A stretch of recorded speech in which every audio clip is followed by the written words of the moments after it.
Sabah Siyəzən, Şabran və Qusar rayonlarının qaz təchizatında fasilə yaranacaq. Sferas xəbər verir ki, bu barədə Azərqaz İstehsalat Birliyinin Xaçmaz Regional Qaz İstismarı İdarəsində məlumat verilib. Bildirilib ki, Siyəzən rayonunun ərazisində olan İnteqrasiya məktəbinə yeni çəkilmiş qaz xəttinin mövcud olan orta təzyiqli qaz xəttinə qoşulması ilə əlaqədar olaraq sabah saat 10:00-dan etibarən qaz təchizatı dayandırılacaq. Qaz təchizatı dayandırılan müddətdə Mikayıl Müşfiq, Heydər Əliyev, İsmailov, Babək, Nizami, Şəhriyar, Səməd Vurğun və Nərman Nərmanov küçələri olmaqla ümumilikdə 592 abonentin qaz təchizatında fasilə yaranacaq.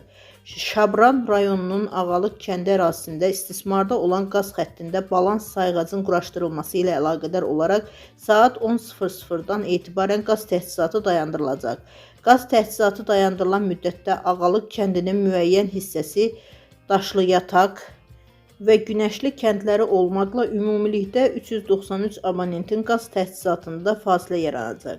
Qusar rayonunun Çiləgir kəndi ərazisində isə saat 10:00-dan etibarən qaz təchizatı dayandırılacaq.